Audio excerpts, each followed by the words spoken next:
Assalamualaikum sahabat Mantik Nawas dimanapun Anda berada. Bagaimana jika satu pertanyaan sederhana bisa meruntuhkan kesombongan seorang ahli kitab? Di Istana Baghdad, taruhan bukan emas, tapi keyakinan. Seorang pastor dari Kekaisaran Romawi menantang Abu Nawas dalam debat paling menegangkan sepanjang sejarah. Siapa yang akan tumbang oleh logika? Tonton sampai akhir, dan pastikan Anda sudah subscribe sekarang, karena di Mantik Nawas, kita tidak menyerang, kita mencerahkan. Pagi itu, langit Baghdad tampak lebih pucat dari biasanya. Matahari belum sepenuhnya meninggi, tetapi suasana kota sudah terasa berbeda. Di pasar, para pedagang berbicara dengan suara lebih pelan. Di masjid-masjid, para penuntut ilmu membicarakan satu kabar yang menyebar cepat seperti angin gurun. Seorang pastor dari wilayah Kekaisaran Romawi datang ke ibu kota kekhalifahan. Bukan untuk berdagang, bukan untuk berdiplomasi, tetapi untuk menantang debat terbuka. Namanya Pastor Markus. Ia bukan orang sembarangan. Di negerinya, ia dikenal sebagai penghafal Injil, pengkaji teologi, dan pengajar para biarawan muda. Ia terbiasa berdiri di mimbar batu, berbicara dengan penuh keyakinan, dan tak pernah goyah ketika ditanya. Namun kali ini ia berdiri di jantung dunia Islam. Di dalam istana, kabar itu sampai lebih dulu sebelum orangnya tiba. Para menteri berkumpul dalam ruangan musyawarah. Wajah-wajah mereka tegang. Taruhannya bukan kecil, bisik seorang penasihat. Dia ingin debat terbuka di hadapan rakyat. Jawab yang lain. Dan jika kita menolak, tanya seorang panglima. Dunia akan berkata ulama Baghdad takut. Kalimat itu menggantung di udara. Khalifah duduk diam di singgasananya. Ia bukan penguasa yang gegabah. Ia tahu, perdebatan agama bukan sekadar adu kata. Ia bisa mengguncang keyakinan rakyat, memicu keresahan, bahkan memecah belah kota. Namun menolak tantangan berarti memberi ruang bagi fitnah. Akhirnya, keputusan dibuat. Debat akan diadakan di aula istana. Terbuka. Disaksikan para ulama, pejabat, dan perwakilan rakyat. Hari yang ditentukan pun tiba. Aula istana Baghdad dipenuhi cahaya dari lampu-lampu minyak yang tergantung tinggi. Pilar-pilar besar menjulang dengan ukiran rumit. Lantai marmer memantulkan bayangan para hadirin yang berdiri berkelompok, berbisik, menebak-nebak apa yang akan terjadi. Para ulama duduk berjajar dengan jubah putih dan sorban yang rapi. Para panglima berdiri dengan pedang tergantung di pinggang.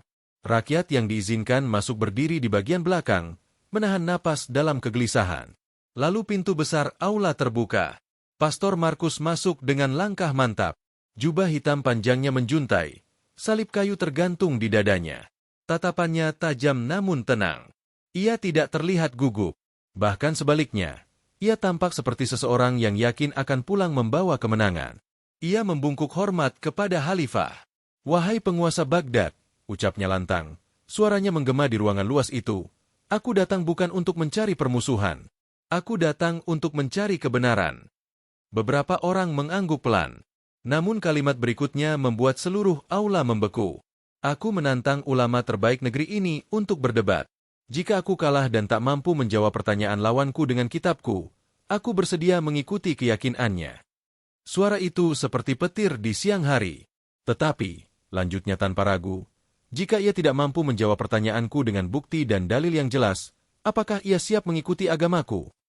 Sunyi. Tak ada suara sendok, tak ada batuk, tak ada desahan. Taruhan itu bukan emas, bukan jabatan, bukan tanah atau kekuasaan. Taruhan itu adalah keyakinan. Beberapa ulama saling pandang. Mereka bukan takut pada ilmu, tetapi pada dampak dari kegagalan.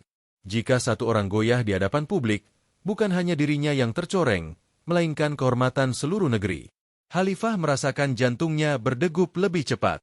Ia tahu, satu jawaban keliru bisa menjadi bahan ejekan lintas negeri. "Siapa yang akan maju?" tanya Khalifah dengan suara berat. Tak ada yang langsung berdiri. Pastor Markus tersenyum tipis.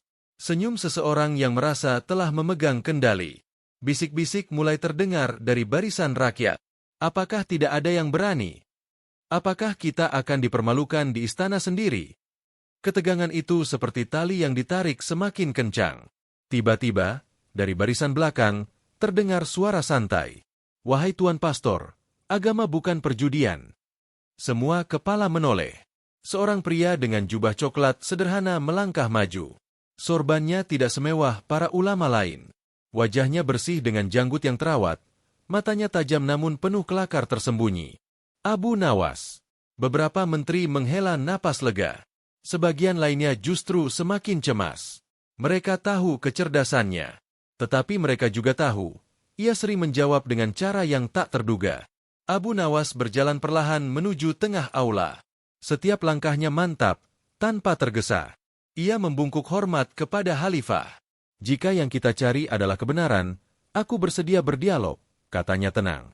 Namun keyakinan bukan untuk dipertaruhkan seperti permainan dadu. Pastor Markus menatapnya dari ujung kepala hingga kaki. Engkaukah yang akan menjadi lawanku? Tanyanya. Aku hanya seorang pencari ilmu, jawab Abu Nawas ringan. Tetapi jika pertanyaannya tentang Tuhan, maka kita semua hanyalah murid. Beberapa hadirin mulai merasakan perubahan suasana. Pastor mengangkat dagu. Baiklah, kita akan berdebat di hadapan semua orang. Tanpa teriakan, tanpa pedang, hanya dengan dalil. Abu Nawas tersenyum. Dan dengan logika. Aula istana kembali sunyi. Kali ini bukan karena takut, tetapi karena rasa penasaran yang menggantung di udara. Khalifah mengangkat tangannya. Besok pagi, debat akan dimulai. Semua akan menjadi saksi. Hari itu berakhir dengan kegelisahan yang belum pernah dirasakan Baghdad sebelumnya. Di sudut-sudut kota, orang-orang membicarakan satu hal. Apakah Abu Nawas mampu menjawab tantangan seorang ahli kitab dari Romawi? Ataukah hari esok akan menjadi hari yang memalukan bagi negeri ini? Sementara itu, di kamar sederhana yang disediakan istana, Abu Nawas duduk sendiri. Tidak ada kitab bertumpuk di hadapannya. Tidak ada wajah tegang. Ia hanya menatap lampu minyak kecil yang menyala pelan. Ya Allah, bisiknya lirih. Jika ini tentang kebenaran, kuatkan akal dan jernihkan hati. Di ruangan lain, Pastor Markus membuka kitabnya. Matanya menyisir setiap ayat dengan penuh percaya diri. 2 lelaki, 2 keyakinan, 1 aula. Dan esok hari, seluruh Baghdad akan menjadi saksi pertemuan logika dan keyakinan. Bab pertama pun berakhir dengan satu pertanyaan yang menggantung di udara. Siapakah yang benar-benar memahami Tuhan, yang banyak berbicara, atau yang tenang bertanya? Pagi itu, aula istana Baghdad penuh sesak jauh sebelum matahari benar-benar tinggi. Orang-orang datang lebih awal, seolah takut kehilangan satu kalimat pun dari peristiwa yang mungkin akan dikenang sepanjang zaman. Udara terasa berat.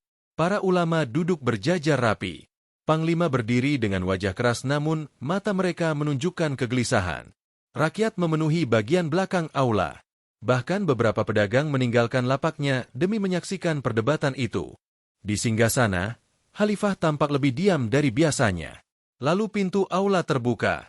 Pastor Markus masuk dengan kitab tebal di tangannya. Langkahnya mantap. Wajahnya menunjukkan keyakinan yang tak tergoyahkan.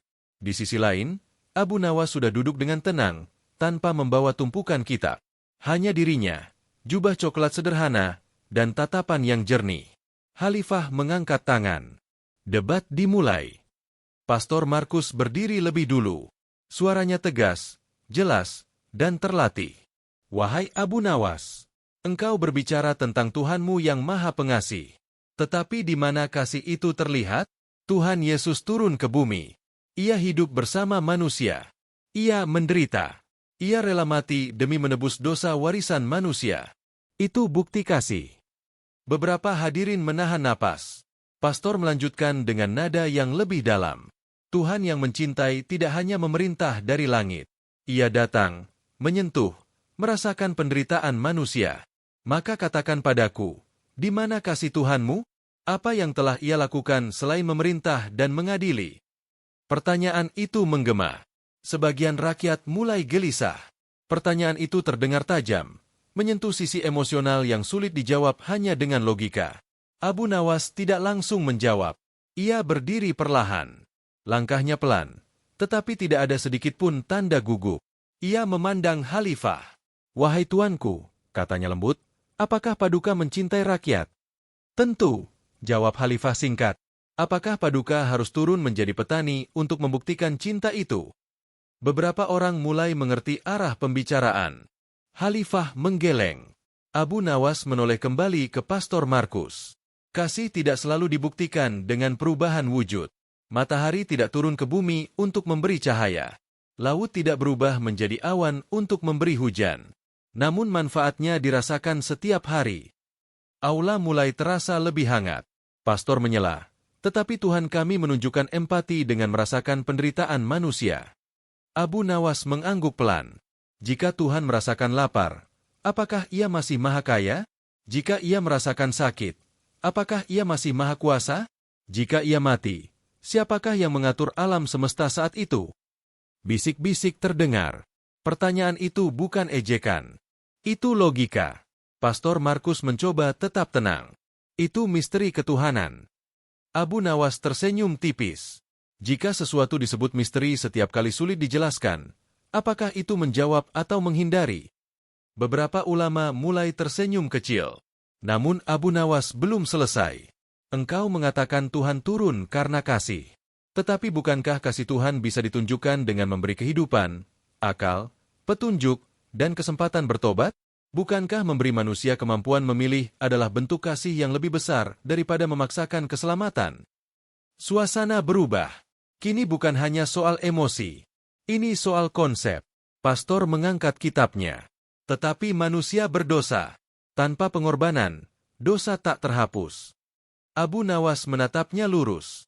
Jika seorang ayah mengampuni anaknya, apakah ia harus menghukum anak lain yang tak bersalah? Jika Tuhan Maha Pengampun, mengapa Ia memerlukan darah untuk mengampuni? Beberapa hadirin menutup mulut, terkejut oleh keberanian itu. Pastor mulai merasakan tekanan. Ia mencoba menguatkan argumen. Karena keadilan Tuhan menuntut hukuman. Lalu apakah keadilan lebih tinggi dari kasih? Tanya Abu Nawas cepat. Jika kasih Tuhan tak terbatas, mengapa Ia tidak mengampuni tanpa syarat? Dan jika Ia mampu mengampuni tanpa pengorbanan, mengapa memilih cara yang melibatkan penderitaan? Kata-kata itu seperti anak panah yang dilepaskan satu persatu. Tidak keras, tidak kasar, tetapi tepat sasaran. Pastor Markus mulai berjalan mondar-mandir kecil. Ia mencoba mengalihkan arah. Tuhan kami mendekat kepada manusia. Abu Nawas menjawab tenang. Tuhan kami tidak pernah jauh. Ia lebih dekat dari urat leher. Tanpa harus turun menjadi manusia, tanpa harus meninggalkan sifat keagungannya. Kalimat itu membuat beberapa orang meneteskan air mata. Pastor terdiam beberapa detik. Keheningan itu panjang. Untuk pertama kalinya, wajahnya menunjukkan keraguan kecil. Namun ia belum menyerah. Baiklah, katanya dengan nada lebih tegas. Jika Tuhanmu Maha Pengasih, mengapa masih ada penderitaan di dunia? Aula kembali tegang. Abu Nawas menarik napas dalam. Penderitaan bukan bukti ketiadaan kasih, jawabnya pelan. Ia bisa menjadi ujian, peringatan, atau akibat pilihan manusia sendiri. Jika semua dipaksa baik tanpa pilihan, maka manusia hanyalah boneka. Ia melanjutkan, kasih tanpa keadilan adalah kelemahan. Keadilan tanpa kasih adalah kekejaman. Tuhan yang sempurna memiliki keduanya tanpa kehilangan satu pun sifatnya. Kata-kata itu membuat suasana berubah sepenuhnya. Kini rakyat tidak lagi gelisah. Mereka mulai melihat arah. Pastor Markus menggenggam kitabnya lebih erat. Serangan pertamanya tidak menghasilkan goyahnya Abu Nawas. Justru kini ia merasakan dirinya berada dalam arena yang tak mudah. Khalifah memandang keduanya dengan serius. Debat baru saja dimulai. Dan seluruh Baghdad tahu, ini bukan perdebatan biasa. Ini adalah pertarungan konsep tentang kasih, keadilan, dan keagungan Tuhan. Bab kedua berakhir dengan satu hal yang jelas. Pastor Markus datang dengan keyakinan kuat. Namun Abu Nawas menjawab bukan dengan emosi, melainkan dengan mantik. Dan mantik yang tajam tidak perlu berteriak. Aula istana Baghdad belum kehilangan ketegangannya sejak pertanyaan tentang kasih menggema. Orang-orang masih terdiam, mencoba mencerna jawaban demi jawaban yang baru saja mereka saksikan. Pastor Markus berdiri tegak, tetapi kini napasnya tak lagi setenang awal perdebatan. Ia sadar, Abu Nawas bukan sekadar pelawak istana seperti yang sering ia dengar dalam cerita-cerita. Ia berhadapan dengan seorang yang memahami cara berpikir manusia. Pastor mengangkat kitabnya tinggi-tinggi. Baiklah, Abu Nawas, engkau berbicara tentang sifat Tuhan yang Maha Esa dan Maha Kuasa. Tetapi kitab kami pun menyatakan keesaan Tuhan. Jangan seolah-olah kami menyembah banyak Tuhan. Beberapa hadirin mengangguk. Pernyataan itu terdengar tegas. Abu Nawas tersenyum tipis. Benar. Dalam kitabmu disebutkan Tuhan itu satu. Pastor sedikit terkejut. Engkau membaca kitabku. Aku membaca apa yang perlu dibaca, jawab Abu Nawas tenang. Aula mulai berbisik. Banyak yang tidak menyangka Abu Nawas mengetahui isi kitab lawannya. Abu Nawas melangkah sedikit mendekat. Bukankah dalam Taurat tertulis bahwa Tuhan itu Esa? Dan bahwa dia tidak berubah? Pastor terdiam sesaat. Kalimat itu memang ada. Ya, jawabnya akhirnya. Dan bukankah dalam Injil disebutkan bahwa Tuhan itu Maha Kuasa? Benar. Abu Nawas menatap langsung ke mata Pastor Markus. Jika Tuhan tidak berubah, dan Tuhan Maha Kuasa, bagaimana mungkin ia berubah menjadi manusia yang terbatas? Keheningan kembali menelan aula. Pastor segera menjawab, itu bukan perubahan hakikat. Itu inkarnasi. Misteri ilahi.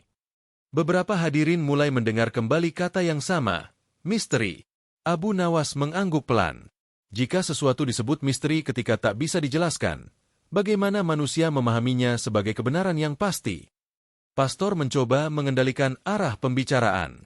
Kitab kami adalah wahyu. Abu Nawas tidak membantah. Ia justru berkata dengan suara lebih lembut. Dalam kitabmu ada ucapan para nabi, ada pula surat-surat para murid. Ada kesaksian manusia tentang peristiwa. Bukankah begitu? Pastor terdiam lagi. Ya, ada surat-surat rasul. Seperti surat Paulus kepada jemaat-jemaat, tanya Abu Nawas ringan. Beberapa ulama mulai tersenyum kecil. Pastor menegang. Itu bagian dari kitab suci. Abu Nawas mengangguk. Aku tidak menyangkal itu bagian dari kitabmu. Tetapi aku hanya membedakan antara firman langsung dan catatan tentang firman. Ia melanjutkan dengan tenang. Kitabku diakini seluruhnya sebagai firman Tuhan. Sedangkan kitabmu memuat pula surat-surat manusia yang berbicara tentang keyakinannya. Kalimat itu tidak diucapkan dengan nada mengejek. Tidak ada tawa. Tidak ada sindiran kasar. Namun dampaknya terasa.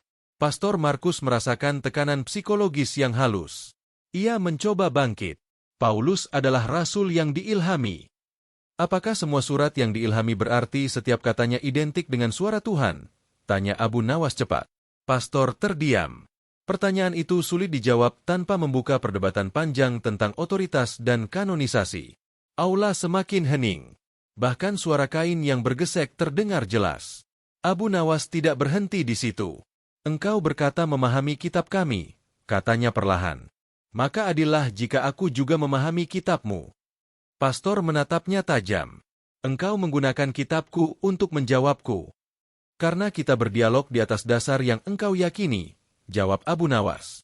Jika aku hanya mengutip kitabku, engkau mungkin berkata itu tidak berlaku bagimu. Maka aku berdiri di atas pijakan yang sama. Beberapa orang mulai melihat strategi itu. Abu Nawas tidak menyerang dari luar. Ia masuk dari dalam. Pastor Markus kini merasa wilayahnya sendiri tidak lagi sepenuhnya aman. Ia mencoba menggiring pembicaraan ke arah lain.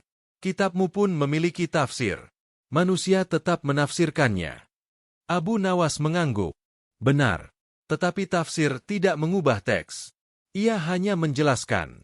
Sedangkan dalam kitabmu, ada perkembangan sejarah penulisan, perbedaan gaya bahasa, dan latar penulis yang berbeda-beda.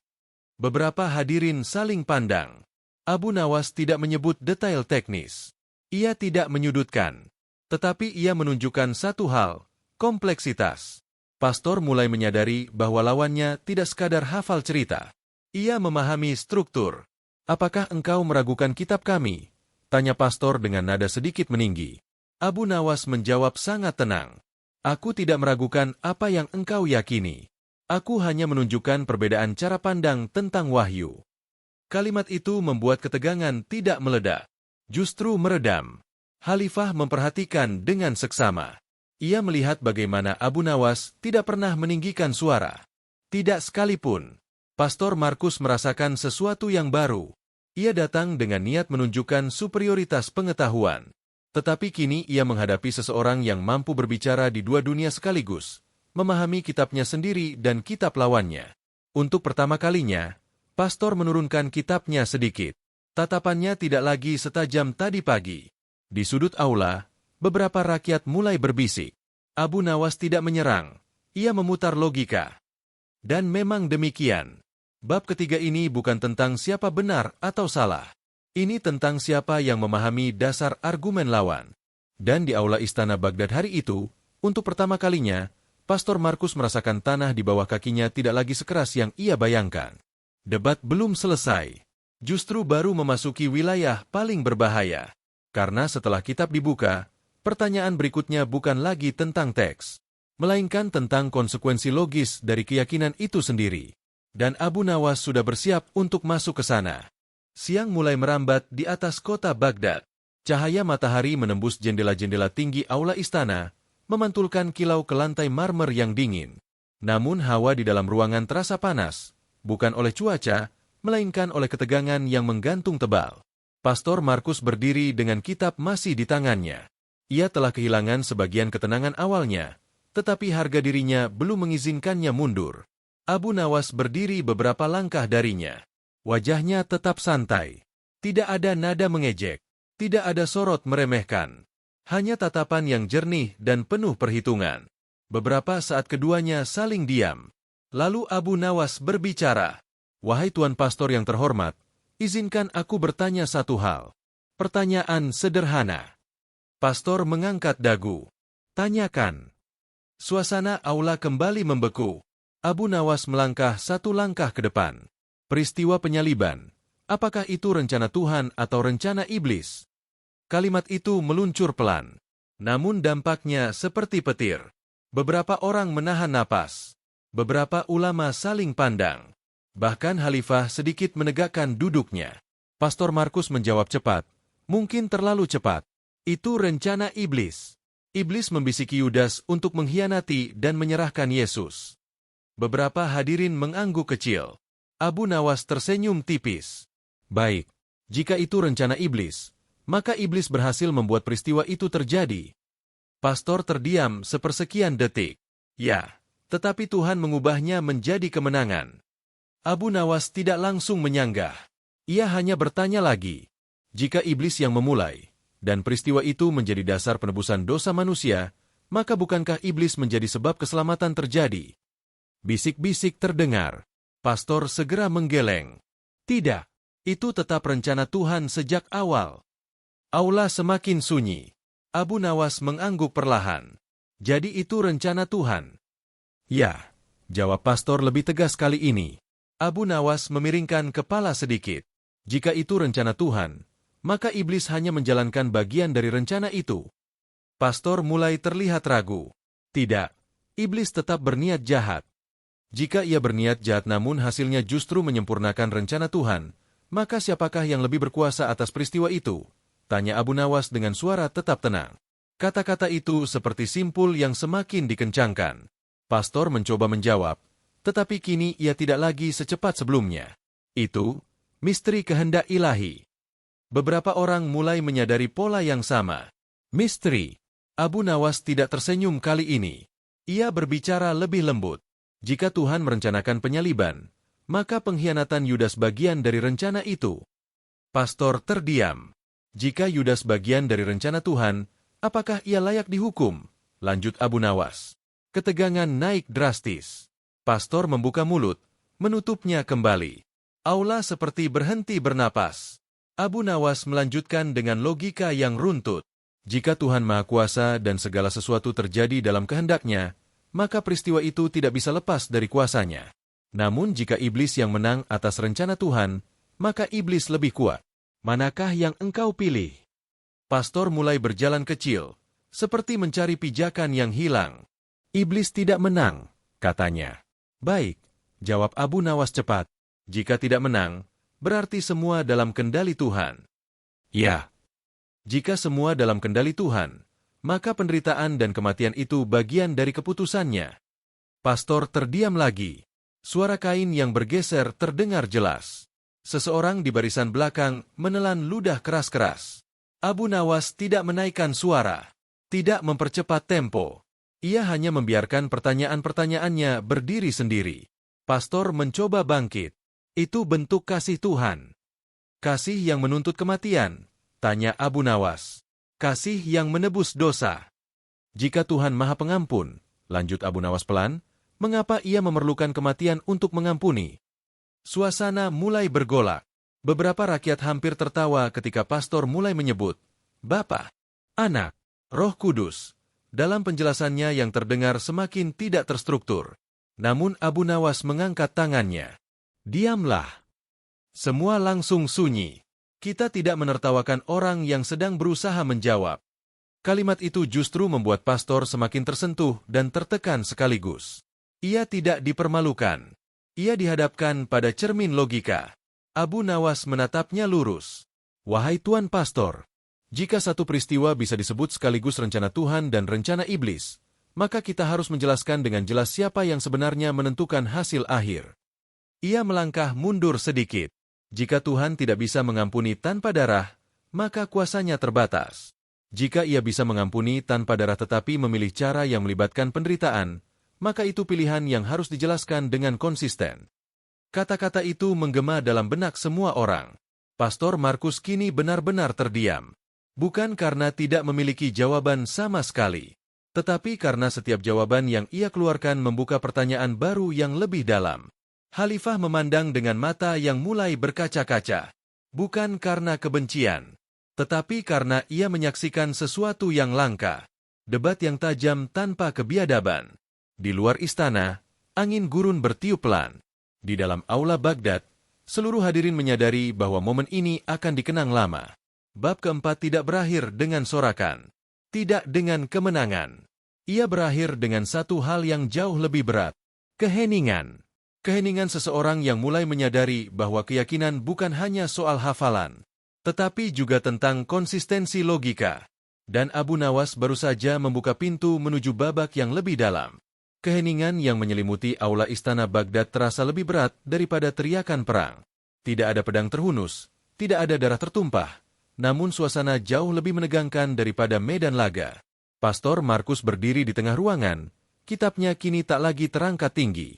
Tangannya sedikit gemetar, meski ia berusaha menyembunyikannya di balik lipatan jubah hitamnya. Abu Nawas tidak berkata apa-apa. Ia sengaja membiarkan keheningan itu bekerja. Kadang-kadang, diam lebih menekan daripada 1000 kata. Di barisan belakang, rakyat mulai berbisik pelan. Jawablah. Apa jawabannya? Namun bisikan itu segera terhenti ketika Abu Nawas menoleh sekilas. Tatapannya lembut, tapi cukup untuk meminta semua kembali diam. Pastor akhirnya berbicara. Engkau memutar pertanyaanku menjadi pertanyaan, katanya dengan nada yang kini tak lagi setegas tadi pagi. Aku hanya mengikuti jawabanmu, jawab Abu Nawas tenang. Pastor menarik napas panjang. Baik, dengarkan aku. Tuhan dalam kebijaksanaannya merencanakan keselamatan manusia. Iblis berniat jahat, tetapi Tuhan memakai kejahatan itu untuk kebaikan. Beberapa orang mengangguk, merasa penjelasan itu cukup. Namun Abu Nawas bertanya lagi, kali ini dengan suara sangat pelan, hampir seperti berbicara kepada dirinya sendiri. Jika Tuhan merencanakan keselamatan melalui penderitaan, apakah tidak ada cara lain yang lebih sesuai dengan sifat Maha Kuasa dan Maha Pengampun? Pertanyaan itu melayang perlahan, namun mendarat tepat di pusat kesadaran. Pastor tidak langsung menjawab. Untuk pertama kalinya sejak debat dimulai, ia terlihat benar-benar berpikir, bukan sekadar merespons. Khalifah memperhatikan dengan seksama. Ia bisa melihat perubahan yang halus, bukan sekadar argumen yang melemah, tetapi keyakinan yang mulai diguncang oleh konsekuensi logisnya sendiri. Pastor mencoba bangkit sekali lagi. Pengorbanan adalah bentuk kasih tertinggi, katanya. Abu Nawas mengangguk. Kasih memang agung. Tetapi apakah kasih harus selalu disertai penderitaan untuk menjadi sah?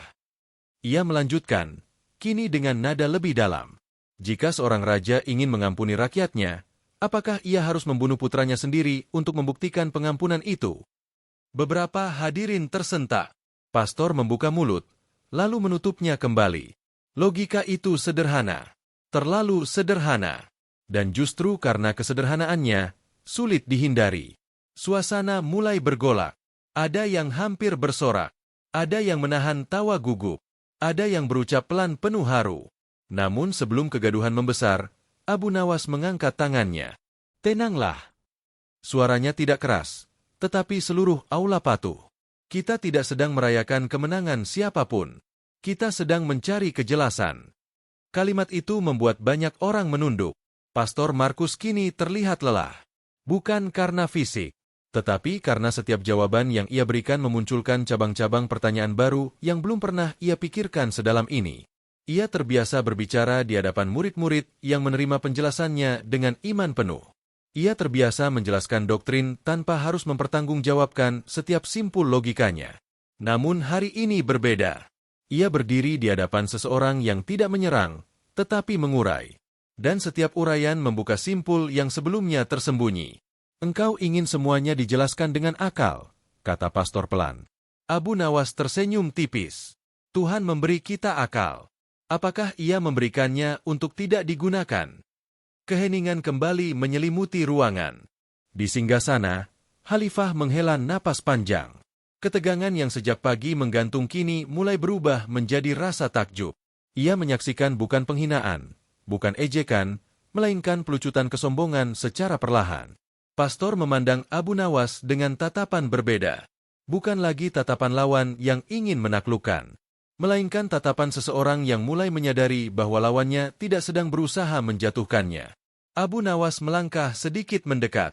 Wahai Tuan Pastor, katanya lembut, aku tidak meragukan ketulusanmu. Aku hanya bertanya agar setiap keyakinan berdiri di atas fondasi yang jelas. Pastor menunduk sesaat.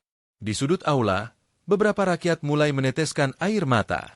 Bukan karena kebencian terhadap sang pastor, tetapi karena mereka melihat bagaimana adab dan ilmu berjalan berdampingan. Ketegangan yang tadi hampir meledak kini berubah menjadi suasana reflektif. Abu Nawas melanjutkan dengan kalimat yang menggema pelan. Jika Tuhan Maha Sempurna, maka setiap sifatnya harus selaras. Kuasanya tidak bertentangan dengan kasih-Nya. Keadilannya tidak meniadakan ampunannya. Pastor menggenggam kitabnya, tetapi kini bukan sebagai senjata. Lebih seperti pegangan. Untuk pertama kalinya sejak ia datang dari wilayah Kekaisaran Romawi, ia merasakan bahwa ia tidak sedang menghadapi musuh. Ia sedang dihadapkan pada cermin. Aula istana Baghdad hari itu menyaksikan sesuatu yang lebih besar dari sekadar perdebatan. Mereka menyaksikan kesombongan yang mulai runtuh bukan oleh hinaan, tetapi oleh pertanyaan. Dan bab kelima berakhir bukan dengan sorakan keras, tetapi dengan perubahan suasana yang nyata. Dari tegang, menjadi hening. Dari hening, menjadi berpikir. Dari berpikir, menuju kesadaran. Debat belum selesai. Tetapi sesuatu dalam diri Pastor Markus telah mulai bergeser, dan seluruh aula merasakannya. Cahaya siang kini memenuhi aula istana Baghdad sepenuhnya. Bayangan pilar-pilar besar jatuh panjang di lantai marmer, seolah menjadi saksi bisu dari peristiwa yang akan dikenang bertahun-tahun kemudian.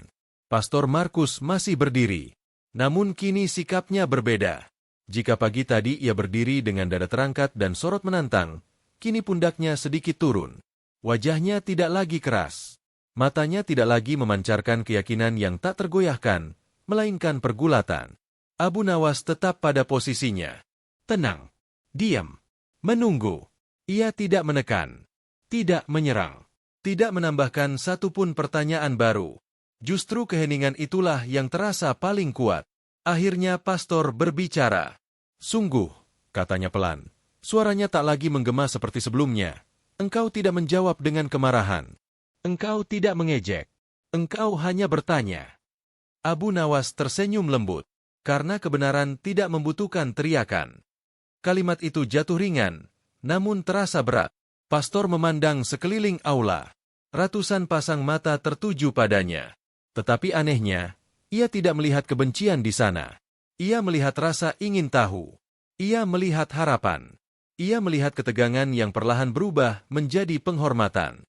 Ia menarik napas panjang. Aku datang ke kota ini dari wilayah Kekaisaran Romawi dengan keyakinan bahwa aku akan mengalahkan siapapun dalam perdebatan, katanya jujur. Beberapa hadirin saling pandang. Aku mempelajari kitabmu agar aku dapat menyerang dari dalam. Aku menghafal argumen-argumen agar aku tidak goyah. Ia menunduk sesaat, tetapi hari ini, aku tidak diserang. Aku diajak berpikir. Keheningan berubah menjadi suasana yang lebih dalam. Khalifah memperhatikan dengan mata yang mulai berkaca. Pastor melanjutkan, kini dengan suara yang lebih jujur daripada sebelumnya. Pertanyaanmu tentang kuasa dan konsistensi sifat Tuhan, belum pernah aku renungkan sedalam ini. Abu Nawas melangkah satu langkah mendekat. Wahai Tuan Pastor, katanya lembut, aku tidak meminta engkau meninggalkan keyakinanmu.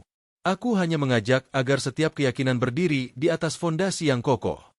Pastor menatapnya. Dan jika fondasi itu retak, aula terasa semakin sunyi. Abu Nawas menjawab dengan nada yang tak berubah. Maka yang bijak bukanlah menutup retaknya, tetapi memperbaikinya. Beberapa rakyat menahan air mata. Ketegangan yang sejak pagi menyesakan kini berubah menjadi suasana reflektif yang jarang terjadi dalam perdebatan terbuka. Pastor Markus memejamkan mata sejenak. Ia teringat perjalanan panjangnya. Ia teringat murid-muridnya. Ia teringat keyakinan yang ia bela dengan sepenuh hati. Namun hari ini, untuk pertama kalinya, ia merasakan sesuatu yang berbeda. Bukan kekalahan, tetapi keguncangan. Ia membuka mata kembali. Taruhan yang kuucapkan kemarin, katanya perlahan, adalah ucapan seorang yang terlalu yakin pada dirinya sendiri. Beberapa orang terkejut. Khalifah sedikit menegakkan tubuhnya. Pastor melanjutkan, keyakinan tidak seharusnya dipertaruhkan seperti emas di pasar. Aku menyadari itu sekarang. Aula terasa hangat. Abu Nawas mengangguk. Agama bukan untuk dipertandingkan seperti pedang di arena. Pastor menatapnya lurus. Apakah engkau menganggap aku kalah? Pertanyaan itu menggantung. Abu Nawas tersenyum tipis. Jika tujuanmu mencari kebenaran, maka engkau tidak kalah. Jika tujuanmu menang, maka sejak awal engkau sudah salah arah. Kata-kata itu membuat suasana berubah sepenuhnya.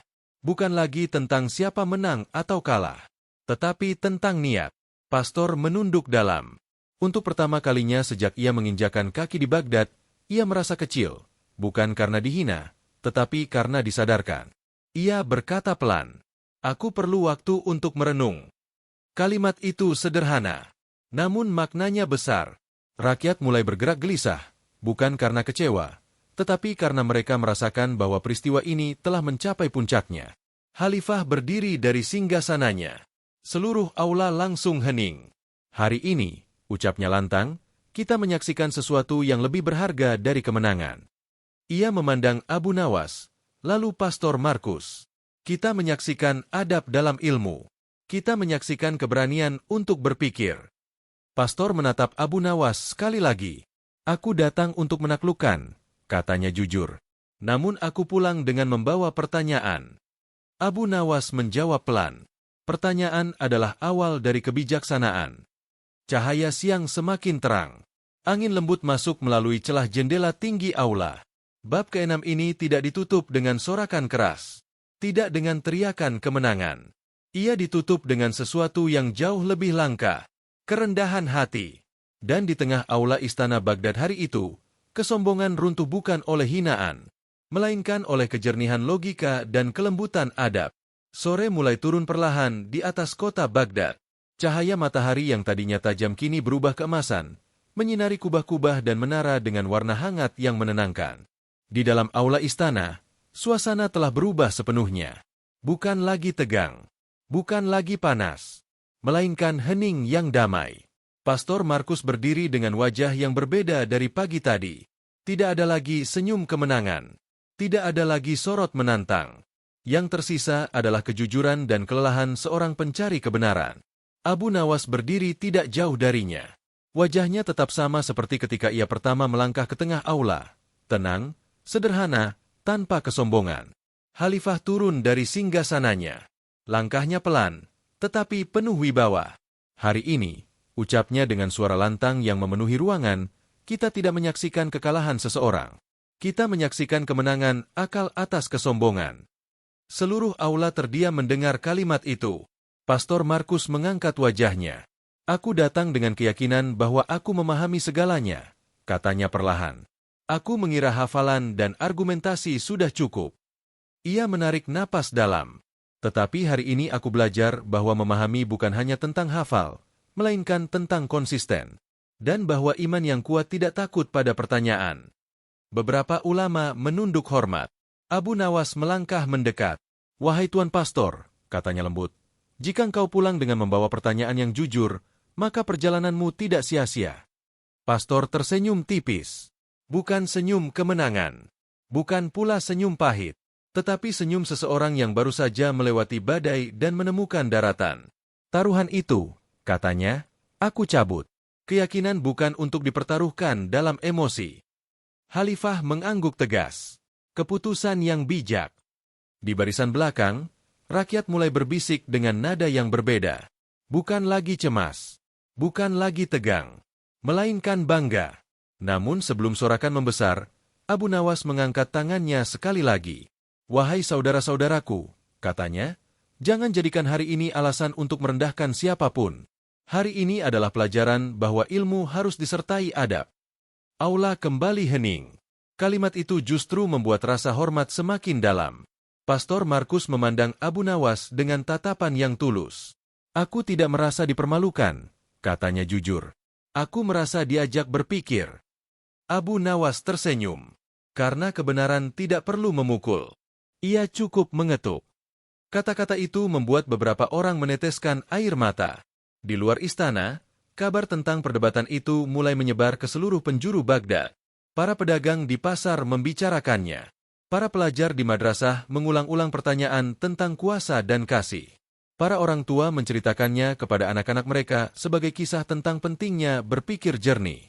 Hari itu tidak diingat sebagai hari di mana seorang pastor dikalahkan. Ia dikenang sebagai hari ketika ilmu berdiri lebih tinggi daripada ego. Pastor Markus akhirnya berbicara sekali lagi sebelum meninggalkan aula.